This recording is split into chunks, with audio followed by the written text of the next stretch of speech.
Intuitive Movement 101, Level 2, expanding into our sphere. Our spheres extend to the ends of our hands. In Level O, we were exploring our near sphere, which extended from our center out to the ends of our hands. And we were getting to know our guides and following our hands and getting used to our hands being what guides our motion. And just following our hands, whether we have our hands together or just fingertips together, but either way, our hands are the guides that direct our motion as we are exploring our sphere. When we were at level 1, we're finding our center, so we're getting a better sense of where our bodies are in space. And with level 0 and 1, we were stationary spheres. We shift our foot position so we get an idea of what space feels like from different places, from different orientations of our body, and find what feels most comfortable for our bodies, because everybody's different, yet we're still built on these same biomechanics of triangles and circles. There's this geometry to our bodies that if we work with it, we move more easily, and it better supports the structure of how our joints are designed mechanically to move, of how things fit together and how things roll against each other, glide against each other. So paying attention to that is important. That's what we're doing in these levels as we're shifting our foot positions and maintaining ourselves as stationary spheres, and then exploring all the different ways that we can move around in space with the limitation of our feet being planted in place. So now level 2, same thing. We're stationary spheres, but now we're expanding into our spheres. And as we expand into our spheres, now we're getting familiar with all of the space that we can access now with both of our hands. We can counter stretch our bodies and explore those lines. Think about the planes of movement that we're moving in. Try to maintain your hands moving across planes. Imagine that there is a wall or a sheet of paper. Think of your mime. And now we are following that and trying to keep ourselves moving along those planes.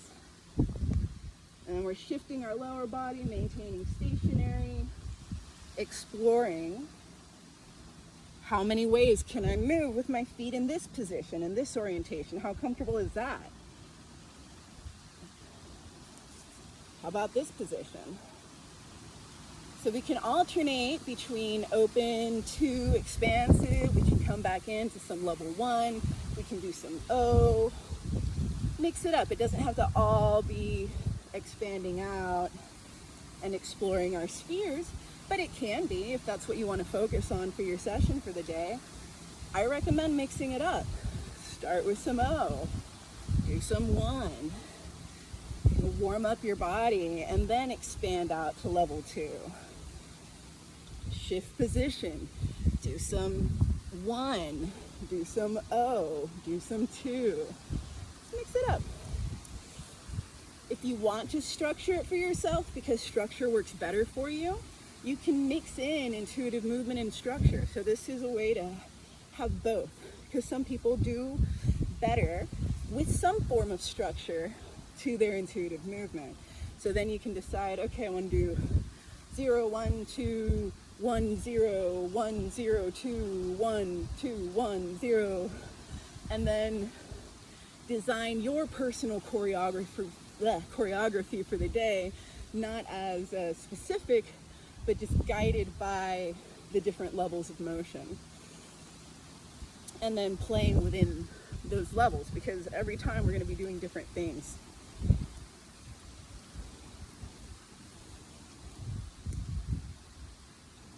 Our foundational focus, breath, right? Breathing. The importance of breathing slowly. Today I noticed as I went through my progressive levels while I was working with new implements that I hadn't played with together, definitely not together, definitely not under windy conditions, because while I have danced with a metal bowl empty, it's been indoors when I don't have wind blowing on me. So that was a challenge, an extra challenge of metal and air. And then I picked up a heavy stone and then worked with those. So as I was engaging more implements, I was already at a place where I wasn't conscious of my breath anymore, evidenced by the video in my mouth breathing, because as the intensity progressed, I stopped breathing. I stopped thinking about my breathing, and therefore, it wasn't that I stopped breathing, it's that I stopped breathing consciously. And when I stopped breathing consciously, I wasn't inhaling through my nose and exhaling through my nose anymore. It was mouth breathing, which isn't an effective form of breath, but it happens to us when we're concentrating. It's a natural aspect, and that's okay. I dropped that breath ball, and then whenever I became aware of it, I picked it back up again. Sometimes what we need to do is step down our level of intensity. I slowed down.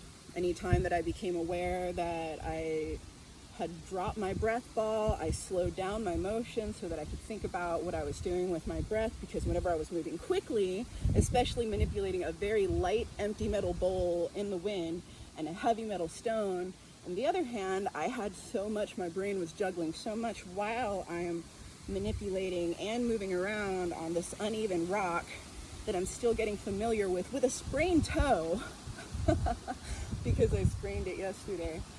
Because I stepped on fabric.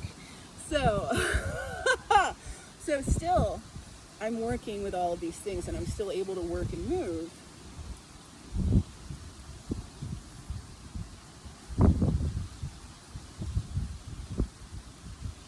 And that's the thing, is not getting frustrated with ourselves when we drop the ball. Just pick it back up again. The more we practice it, the easier it gets. Both the conscious breathing and the dropping the ball of the conscious breathing, whether it's dropping the conscious breath. Sometimes I could tell that I dropped my core and my belly was relaxed instead of holding me upright. And that's something that's okay. Those are balls that as I record myself and I watch and I look over, I can see where I've dropped balls, why I dropped those balls, and then I can correct that. Now I know what I need to work on, what I need to be more conscious of, what I have to direct my consciousness to when I'm at certain levels of intensity or complication, and have compassion for myself and other people in life, and recognize that as our pressure levels increase, no matter what we're doing, whether it's this, which is eustress training, or life, which can be distressful versus eustress, the more pressure there is, the less likely we are to breathe consciously. And if we're not consciously breathing, that shallow breathing starts to build up carbon dioxide in our muscles, and the more carbon dioxide builds up in our tissues, the tenser the tissues get. As the tissues get tenser, then pressure sensors in our bodies get engaged, and they go, oh, danger, danger, because that's their job, is to protect us from danger. And then our perception goes, danger, danger, and engages protective mode and starts to look for things to be wrong. We live in a very opinionated society. Because we live in an opinionated society, our bodies can take our opinions seriously and therefore think that an opinion is truth, and take something that is not actually a danger to us as a danger, and then our bodies stay in a state of alert instead of in a state of rest, where they can redirect their resources to the self-repair and immune systems. So that's why conscious breathing is really important. It helps to keep our resources where they best help to restore our bodies, which is in a calm place. In a calm, we can be relaxed, calm, we can be kind of happy, but more resources, going to regeneration. Once we get to a place of protective, our resources are now engaged to protect us, and all of that changes the biochemistry of our bodies, how we process energy, how we perceive the world around us, how we take in information. It changes how we interpret vocal inflection, facial reading, all sorts of things shift, and what was a safe room could seem like a dangerous room once that's engaged. So by simply doing our part and consciously breathing, and with, as we practice elementally intuitive movement, That's part of what we're learning to do, is conscious breathing through ever increasing levels of pressure, but we're increasing the pressure ourselves because we've chosen the challenge. That's eustress training. Eustress training conditions us to distress training. All right, y'all. Thank you. Level 3 coming soon. You ready to move? I hope so.